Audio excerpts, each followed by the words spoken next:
Welcome. Today we're going to talk about the 5 stages of change and why change is a process, not an event. I'm Marna Kathleen. I'm the founder of Standing Strong Within.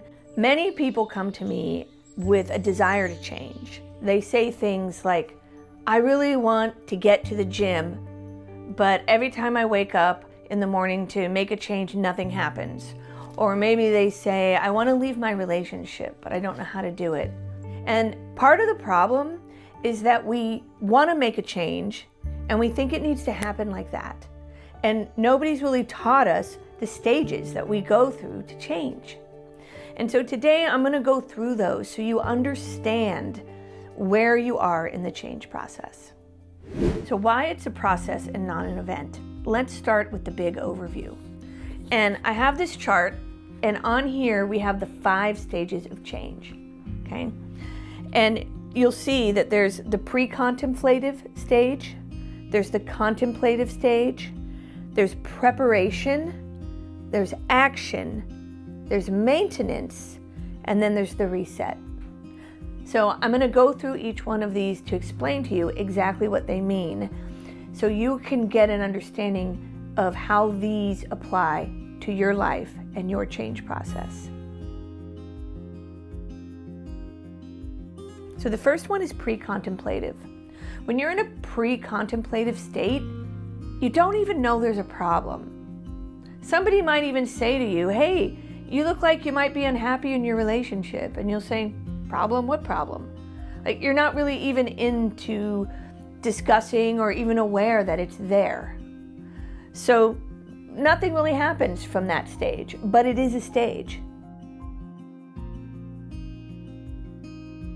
And the next stage is called contemplative.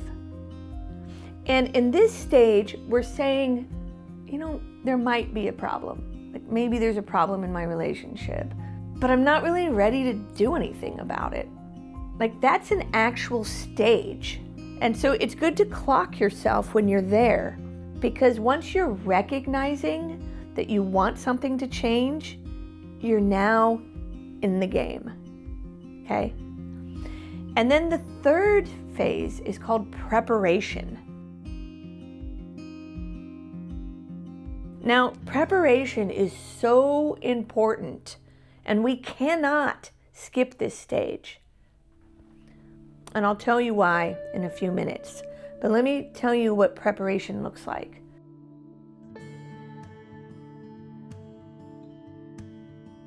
It looks like talking about it. And that's where I come in. We can talk about it. What are the pros and cons to changing? What are the barriers? What do you need to get in place before you make that change? Maybe you need to stabilize your nervous system because change is so scary. Maybe you need to work on fear first before you take any action. We move into action slowly.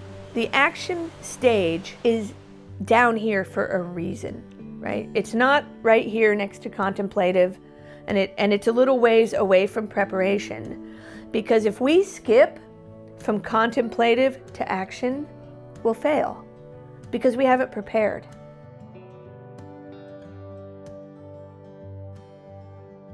Once we start to lay the groundwork for what we need to do, we're kind of going in between preparation and action, right? We're preparing, we're thinking about what we need to do. If we want to lose weight, we might need to start looking for a gym or looking at our finances. And then once we take action from having contemplated and prepared, we're setting ourselves up for success. And that is super important to spend time here, especially right here. And then we take action. And then once we've been taking action for a while, then we build kind of a maintenance on it.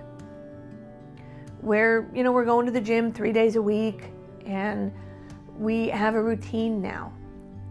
But it may take a while, because hanging out here seems like we're not doing anything, but we are. we're laying the foundation for action that's going to be lasting. So let's look at the practical application, right? For instance, I worked with a client who was in a relationship and she wanted to move into a different relationship with this person. She wanted to maintain the friendship, living with the person, but she didn't know how to make that transition or what to do. So her and I spent a lot of time right in here, contemplating, preparing, and then sometimes she'd even have a reset where she'd go back to, this is fine, there's no problem. Like, problem? What problem? I'm happy in my relationship. And then she'd say, well, I don't know, it's still, I'm not sure. So then she'd be in contemplative and preparation. And we could linger here and reset quite a few times. The problem is when we are going through this, we get on our own case because we think we're not changing. We think we're not making progress, but we are, because we're going in this loop, which is all preparation. And when I watch people and walk people through this process, they always get to action. Not in the timeline that they thought, right? It might not have been 2 weeks, it might not have even been 2 months, maybe it took 6 months, but they were in the game the whole time, contemplating, preparing, dealing with the feelings that come up when we step in to the change game. Because anxiety comes up, overwhelm comes up, freeze comes up. I talk a lot about freeze in my other video, so you could check that out if you want to take a deeper dive into how to work with freeze. Because it comes up along the way, and sometimes we freeze and then we reset, and then we come back to it.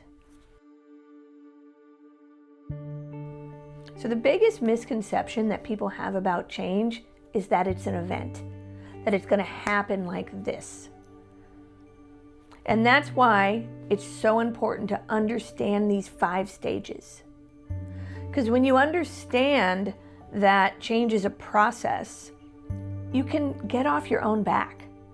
That we're going to go through the process of contemplating. We're going to go through the process of preparation before we ever take any action. And that just contemplation alone is getting you closer to the action steps that you need to make the lasting change. So one last thing about this process.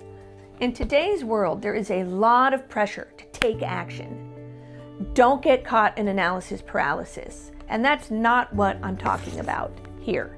You are taking action when you're contemplating, and you are taking action when you're in preparation. And that's a very big distinction between trying to push yourself into action too soon. So I created this free quiz where you can go in and answer some questions and find out, where are you in the stages of change? If you would like to take the quiz, I'll put the link below. I know change can feel so overwhelming, but when you apply these strategies to your life and you give yourself permission to slow down and take one step at a time, you can achieve anything.